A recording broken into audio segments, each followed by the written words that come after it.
So, doing a little warm up here. How about 4 secant of 2x? Well, normally secant is based on cosine, so it's 2 pi. That is not a bad way to start, but it would be wrong if you left it that way. Who knows what I should do to it? Soren. Divide it by 2 because of that 2 right there. So, what does that simplify to? Just pi. How about cotangent of 1/3? Well, cotangent's based on tangent. What's tangent's normal period? So you start with pi. But then that's not right because of this. So it's kind of like opposite day. Seems like it should be 1/3 as big. So it's actually 3 times as big, 3 times pi. Raise your hand if you had that one right before I said it. Okay, good. Draw the first 3 positive asymptotes of tangent. Well, there's 1. There's 2. And I wonder why they maybe do 3. Because the first 2 are easy. Negative pi over 2. Sorry, I put that on the wrong side. Here's negative pi over 2, and the other one's pi over 2. And tangent goes in there, but they never even said you had to draw a tangent. Where's the next asymptote? You know what people think? They're thinking in pi over 2's. So they think the next one's going to be at 2 pi over 2. But no. There's got to be a whole nother function in between there. And so this is 1 pi over 2. This is 2 pi over 2. This one would be 3 pi over 2. Who beat me to it and had that already? Only a couple people. Okay. You get how that worked? Would you please tell me the next one? The next asymptote. Don't say it. I want everybody to think. And if you start counting the way I like to count, you know, 1 pi over 4, 2 pi over 4, 3 pi over 4, 4 pi over 4, that kind of thing, it's a lot easier.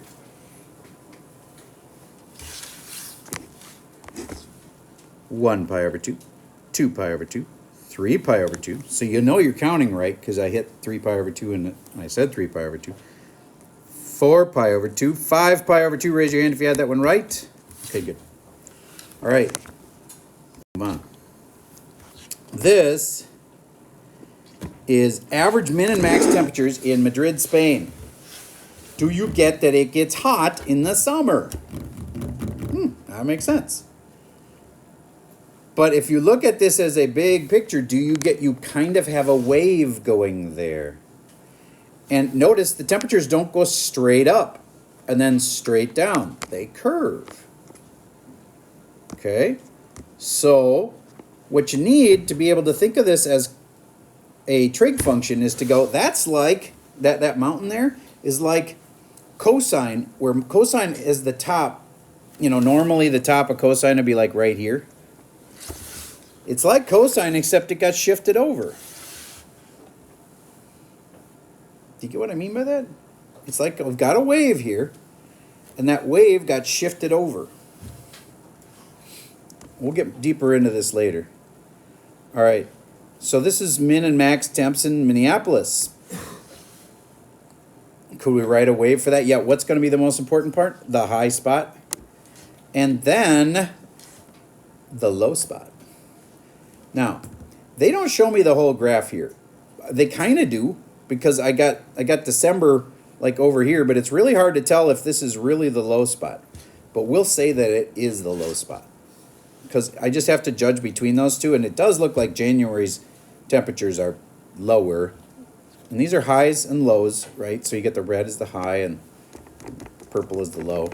So we're just going to go with high temps to keep our life simple. And we're going to get the high spot and the low spot. And we're going to round it because, you know, I want to do a nice simple example. And it's got 80 and 20. 80 on average in July. That sound right? This is actually real data. We didn't just make this up. On average, the high temp on average is 80. Sometimes you get 90. Sometimes you get 70. On average, 80. Okay. And then January's high temp on average, 20 degrees. Well, heck, we got 20 degrees today. That's our high. So, yeah, I could definitely see the average in January being 20 or even less. but this is real data, so I'm going to trust it. So then I have the high spot and the low spot, and I have, this is like time going across here. You know, they're months. So that's our times. And what we're going to do for that is we're going to do how many days in between. Okay, so you guys know that a year is 360 days, 365, sorry. But I'd like to call it 360 days just because it's going to work so much nicer. And then say, would you agree that the time at that moment would be like 180th day? And the time here is like day 0 of the year? See what I mean by that? And the reason I'm picking 180 is just because it's so much nicer than half of 365. Okay, so that'd be a gross decimal. Okay, so if I draw this in here, you might be able to see better where this sinusoidal is going. If I let it go in both directions, I'd have another high spot over there, right? So I got one low spot and I got one high spot, and the wave, the sine wave, or in this case, we're always going to use cosine. You'll see why in a minute. What the biggest thing we need to know is what's exactly between 20 and 80. Think about it for a second. What's exactly between 20 and 80? Because the 80 is the high and 20 is the low. Say it if you know it. It's 50. You know how I got that? I just added them together and divided by 2. Okay, so the average of 20 and 80 is 50. You take 20 and 80 and add them, you get 100, right? Divide by 2, 50. So 50 is this, and we're going to call this the midline. It's the most important thing I'm teaching you today. You always find the midline that runs right down the middle of your wave.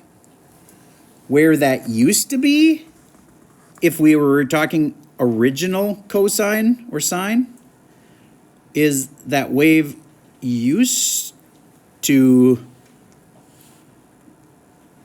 go like this, and the midline used to be at 0. And this is also off a little bit because that's actually negative 20 degrees, but the midline is super important, and let me tell you why. Okay, so now the midline tells us 2 really important things. It tells us how far up our graph has been shifted.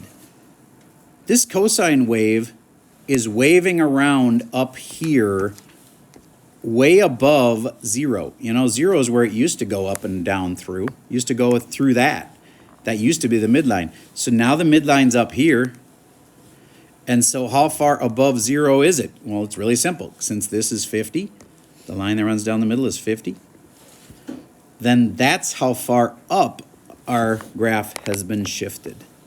So I'm gonna actually just do this one now, and I'm gonna tell you what the answer is, and this might be too much because I'm trying to teach you 2 days worth of material in 10 minutes. But some of you are gonna appreciate it. You'll be like, I get it already, I'm good. So you're always gonna say cosine. And the reason is because cosine is so easy to shift. You know how the high spot on cosine is always at 1? That's really easy to shift and say, where's the high spot now? The high spot should be over here, and it should be like this, you know, where time is 0. It should be peaking right there, but it's actually peaking right here. And so how far has it been shifted? All right, so we're always going to use cosine. Now, the amplitude. The amplitude goes here. The amplitude is from the midline up. That's what it always has been for cosine. You know, if I go draw your regular cosine here, That's regular cosine. And what's the amplitude? It's from here up. And how far is it on normal cosine? 1. Well, from here up is our amplitude. And that's from 50 to 80, which is 30. 30. So how I got that? It was from the midline up. Okay.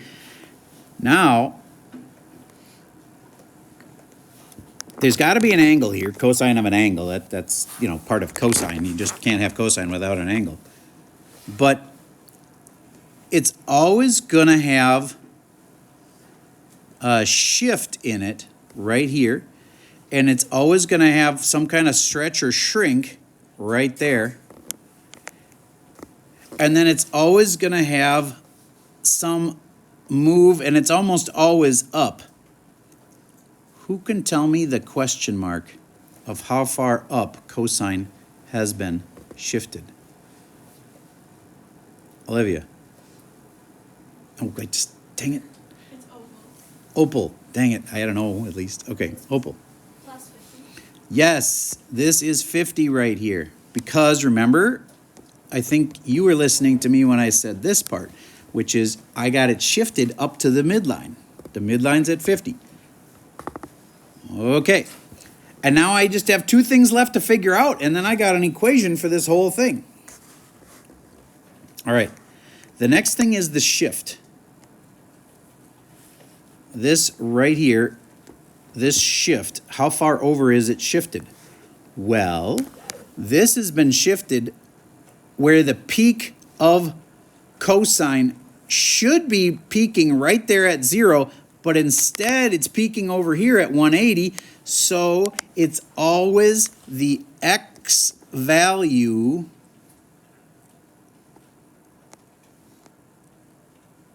of the first peak. It's always the x value of the first peak. So in this case, that's 180, because that's how far it's been shifted. So that's 180. And the last thing is this. And I want to teach you a little equation to get this. This is called B. We got to figure out what B is. And the period is always 2 pi over whatever B was. Do you remember that deal? We'd always take 2 pi and then divide it by whatever B was. The period will always be 2 pi divided by B. I mean, we just did that a second ago when we were doing the page in front of this, and we'd give you one like cosine of 4 theta. You'd say the period would have been 2 pi, but then we divided by B, the 4. 2 pi divided by 4 is our period. So this little equation is really handy for these problems where we have to figure out an equation for cosine. We've got most of it. We just have to get B, and then we've got it. All right, so period is 2 pi over B. What the heck is B, though? Actually, I don't know what B is, but I do know what the period is. Now, some kids are going to say the period's 180, and they're close, but they're wrong. Think about it. When you go from the low spot to the high spot, has it completed a complete cycle? No.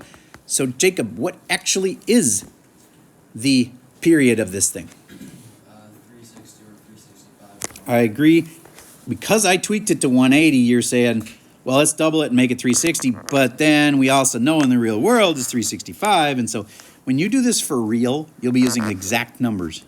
And so at that moment, you'll be able to take your high spot and your low spot, see exactly how far apart they are, and double it. So my 180 would have actually been like 182.5 or something like that. So we'll double our 180, and we'll say that's the period.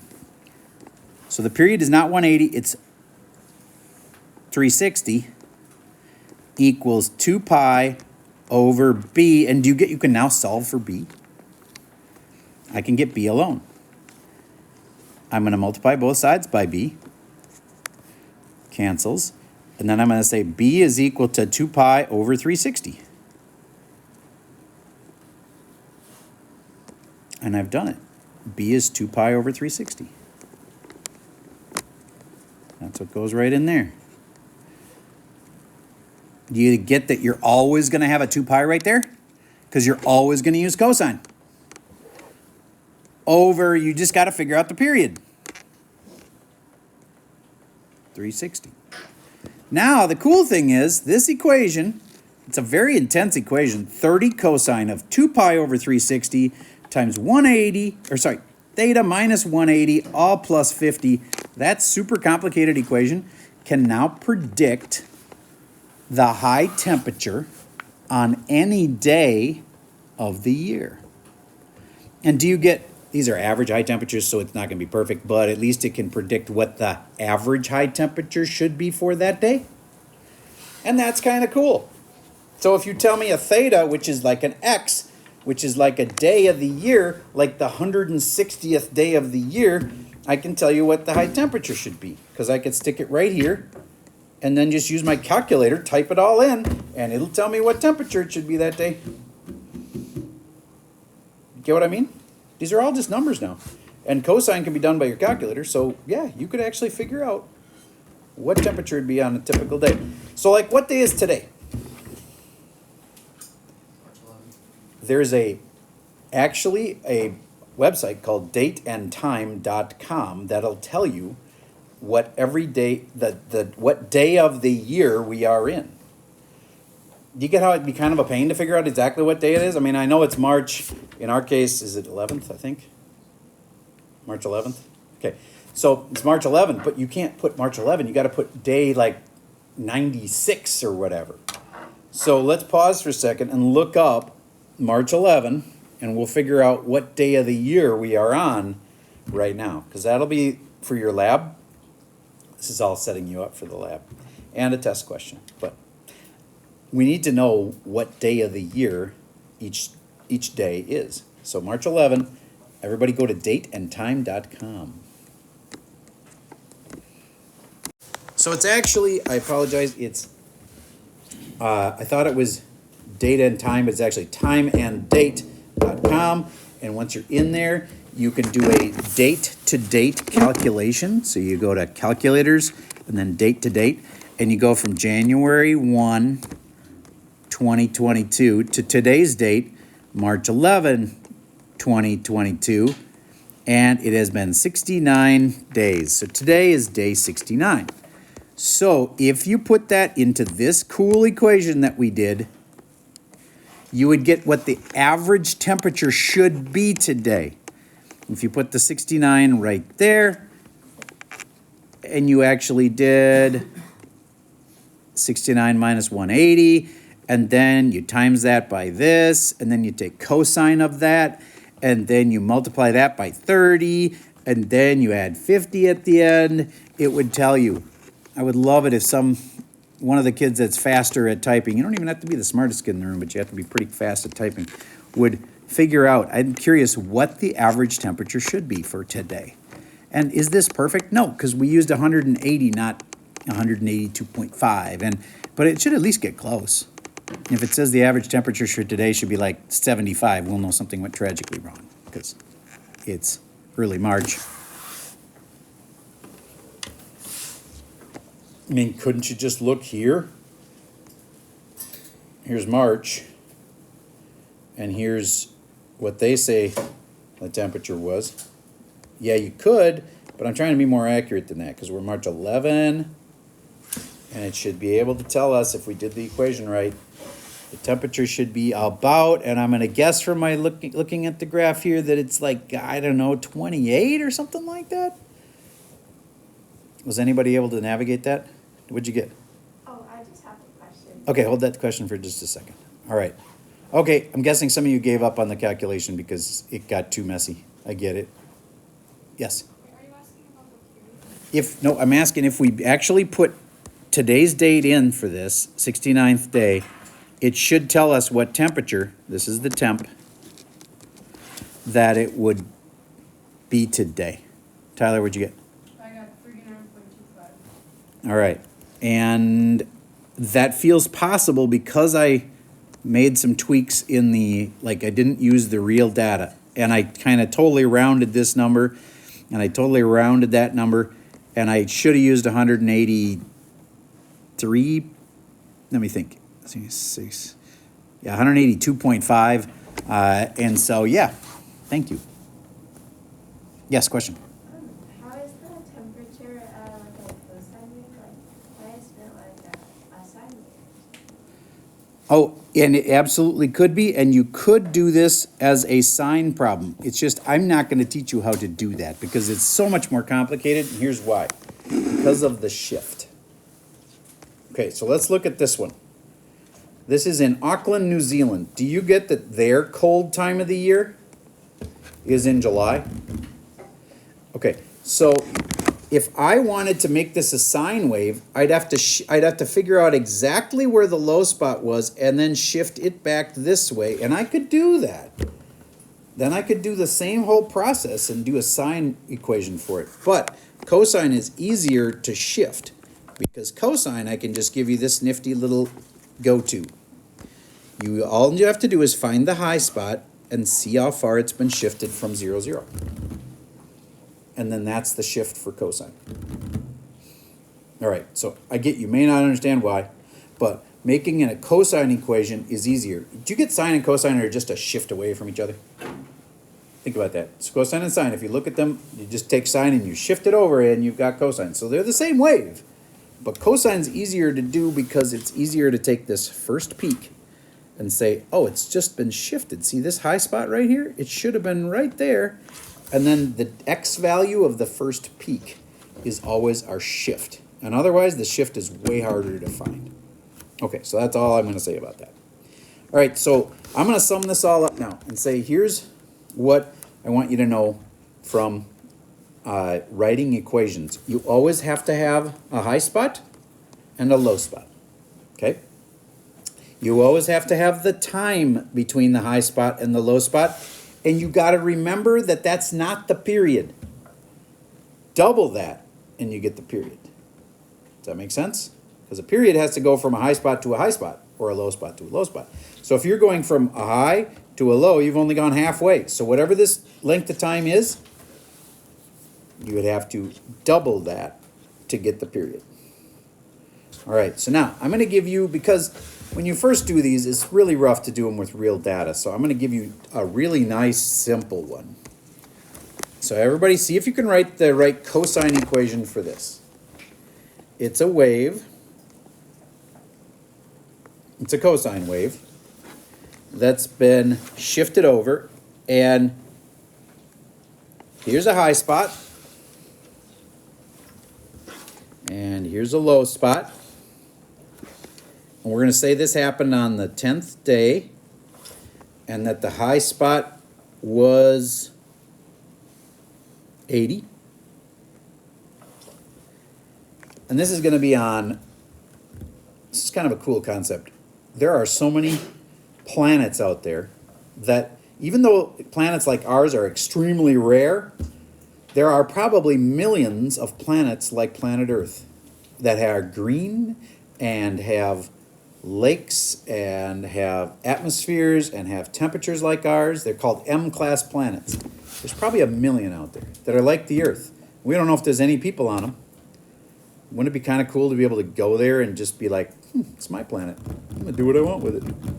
Well, anyway, there's a planet like ours right now that is sitting somewhere, probably with no vacancy on it because the aliens are on it. But imagine you could just move in there, and their year looks like this. It's 80 degrees on day 10. On day 50, their low temperature is 60 degrees. And this is temp, and this is time. The question is, could you write a cosine equation for this? And I'll tell you this, it'll always have y equals a, which is the amplitude, cosine of b times parentheses x minus c, which is the shift, which remember is this right here, plus d. And I told you how to find all of them, but I said if there was only one thing you could remember, it would be that this midline would be huge. So what is that midline in our case? Somebody tell me. Somebody's got to figure it out. What's a midline? 70 is correct. Because it's exact between 60 and 80. So the midline's at 70. So the midline will tell you the amplitude. If you think about what amplitude means, the midline with one other number can easily tell you the amplitude. And the midline is D. It's how much we should shift it up. This cosine's normally running along at 0 here. So the midline tells you two really important things. Then I told you there was this little equation, which was that the period is equal to 2 pi over b. And then I told you that this shift would always be the x value of the first peak. You should be able to do this. I'm going to pause for a second while you try to figure out your first homemade cosine equation. Pausing.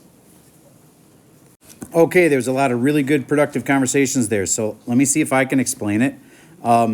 If this midline here is at 70, which it is because it's exactly between 80 and 60, then the last number is how far up it has been shifted is 70. So that's how D is 70.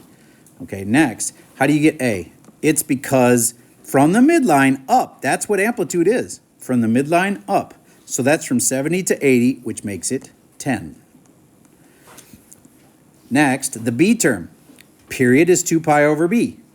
You take that equation and you don't know B, otherwise you just put it here if you knew B. So you must know the period somehow.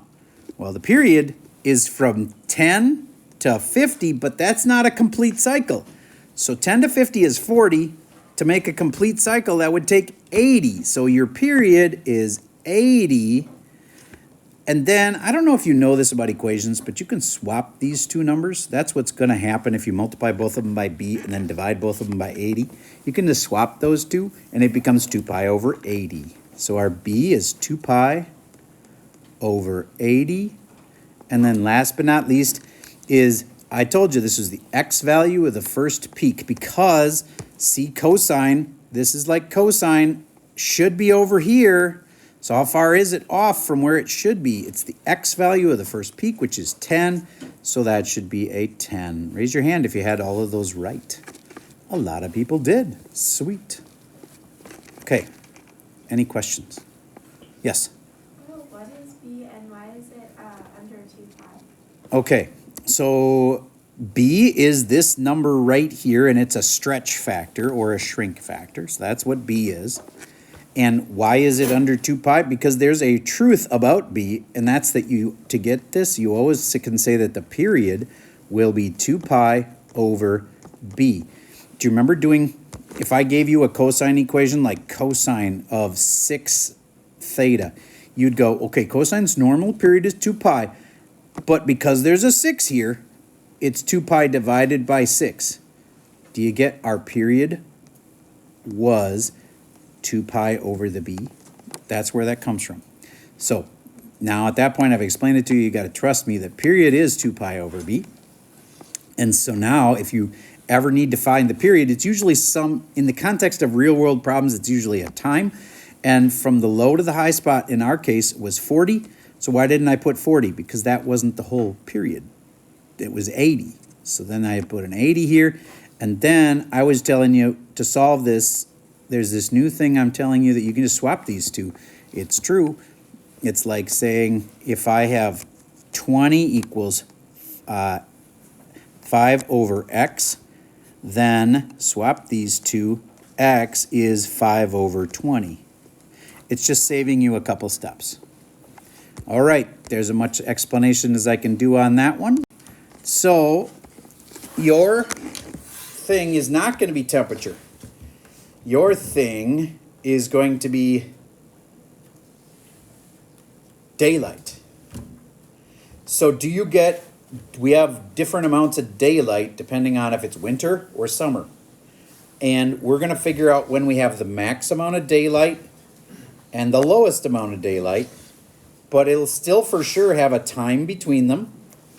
And you remember that timeanddate.com? No, was it date and time? Oh, now I can't remember. Was it time and date? Time and date? Okay, timeanddate.com had a thing where you could say, between this date and this date, how far is it between those two? You know, so you'll be able to know exactly how many days it was between the low amount of daylight that we had and the high amount of daylight, and then you'll just have to double it to get the period.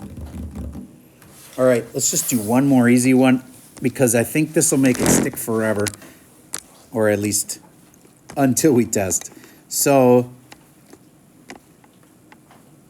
low spots and high spots, and all that matters is I give you one high spot and one low spot. This time I made the low spot happen first, but everything is still the same. This shift is still got to go back over there. If I shifted all of cosine over there, it would be cosine normal again. So we need to know that shift, of course. But this is going to be at 2, 5, and this is going to be at 8,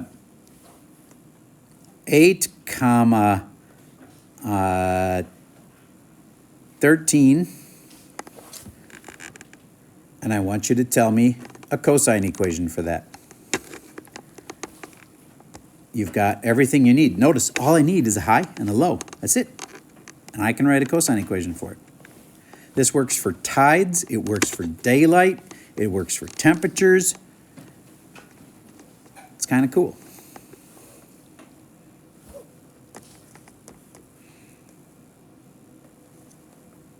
And if you're ever stuck, always find the midline first.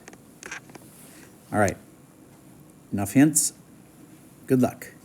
Okay, so hopefully, actually, I should have you check with the partner first. Check with your partner first. See if they got the same thing as you did. Okay. I was saying that the most important thing would be to find that midline. Did you find it? Was it at what? What was it at? 9 is correct. It's between the y values. Add up those two, you get 18. Half of that's 9. Average of those two is 9. And then that right away can just be plunked in at the end of the equation because your cosine wave has been shifted up that far. Okay, next up is my amplitude, and that goes from 9 to 13. Okay, from 9 to 13 is 4, so there's a 4 there. Next is this b term, and I need a little equation. Period equals 2 pi over b, and the period in this case is between that and that. That's 6, but you got to double it, and it's 12.